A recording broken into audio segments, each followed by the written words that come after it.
Cloudy and cold is one thing for January, but we got more important issues. Let's talk about snow. And before we get there, we've even got some that's transitioning over some freezing rain and rain here right on the Kansas-Oklahoma state line. That's going to be our dangerous travel conditions right now.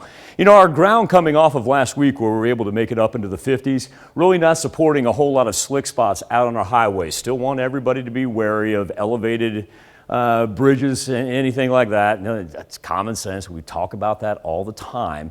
But for the most part, we've been able to escape what they're seeing in between Independence and Bartlesville with the freezing rain. So we've kind of lucked out as far as that goes. With that being said, here's our accumulation numbers. You see that light blue right there, and that's going to be anywhere between 1/4 and 1 inch. And we're already beginning to pile up here on the eastern edge of southwest Missouri. That's going to be in excess of 1 inch, in between about 1 and 2 right there. Kansas City already pulling in 2 to 3 inches. And the fact that everything's moving from north down to south, that means our accumulation number's not quite done yet. And here's why. Instead of this thing wanting to cruise toward the Great Lakes, you see the red right there, that big low pressure system, and what it's doing, simply spinning around itself, pushing down to the south, but really not heading toward the Mississippi at all. Certainly could be worse for us. Their numbers up here in the upper Midwest, they're talking about 5 to 6 inches by the time it's all said and done. Now, a lot of ours isn't sticking around right now. It is going to be as we get down below the freezing mark, but we've been kind of lucky temperature-wise as we've been able to hang right at the freezing mark, if not just a little bit above. Now we need to concentrate on wind threats as well, because that snow is going to have a tendency to blow sideways.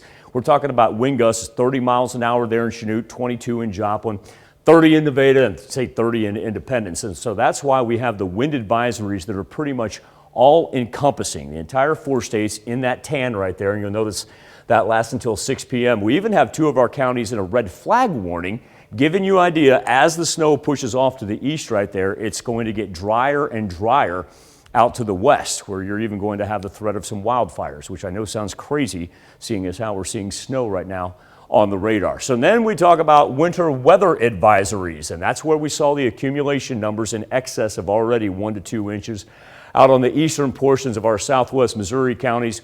Really looking at about 3 to 4 inches here throughout central Missouri. So it just kind of gathers as it goes toward St. Louis and the Mississippi. But it's an impressive winter storm to say the least, as our watches, warnings, even advisories stretch from South Texas all the way up to Canada. But you notice the Mississippi does almost act like the dividing line right there. There's not a whole lot of action, just kind of sitting right over the north of us. And to give you an idea of just exactly what it's throwing at us, not a whole lot of action right in the middle of the low pressure. It's when you get the surrounding areas.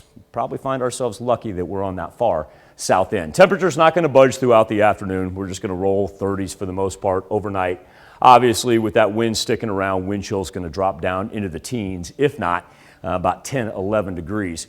But as it slowly kicks off to the east right there, that's why that winter weather advisory remains for those counties in the east up until 6 p.m. Need everybody to be very careful, not only for the evening commute. You got Friday night plans, get out early, take it slow. Don't be in a hurry to get anywhere.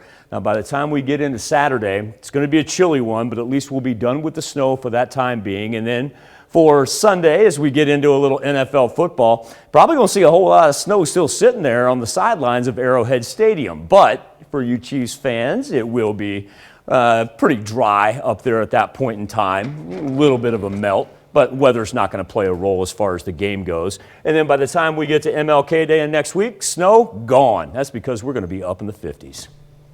I'm looking forward to a warm-up. Not looking forward to driving home right now.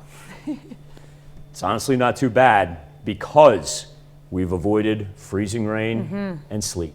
There you go. All right, thanks, Michael.